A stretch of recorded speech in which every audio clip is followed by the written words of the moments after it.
Le signal de départ approche à grands pas ici à Montréal, sur cette île artificielle créée à l'origine pour l'Exposition universelle de 1967. Depuis, elle accueille un autre type de spectacle, la tournée mondiale de la F1. Bienvenue au Grand Prix du Canada. Vous aimez la vitesse? Alors vous êtes au bon endroit. Les 4,3 km de ce circuit se parcourent pied au plancher sur près de 60% du tour, avec une Vmax à 338 km/h juste avant la dernière chicane. Cela nécessite une discipline de fer et une concentration absolue pour se tenir loin des murs qui bordent la piste et qui ne manquent jamais de rappeler à l'ordre les pilotes trop téméraires. Après une séance de qualification extraordinaire, le moment est venu de regarder à quoi ressemble la grille de départ de la course d'aujourd'hui.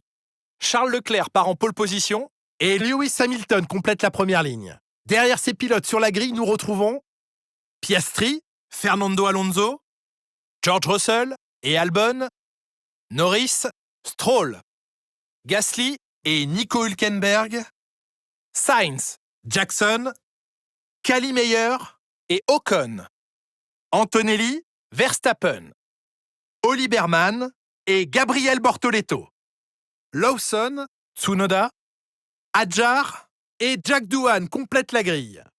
La phase de préparation étant quasiment terminée, dirigeons-nous vers la piste. Ça faisait un petit moment que nous n'avions pas travaillé ensemble, ravi de vous retrouver. Ah, le Canada, un pays que vous connaissez mieux que personne, Jacques. Et quel circuit! C'est un sacré défi pour les pilotes ce week-end. De longues lignes droites, des zones de freinage extrêmement brutales et cette surface très glissante en début de week-end. Tout va se jouer au niveau du freinage et du passage sur les vibreurs. Il faut faire danser sa monoplace sur le vibreur, notamment dans les virages 3 et 4 où l'on frôle les barrières sur la droite. Et attention aussi au mur des champions, qu'on aborde juste avant de passer la ligne. Test radio, test.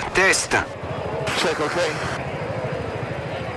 Bon, c'est parti, je sais ce que t'as dans le ventre, ne me déçois pas.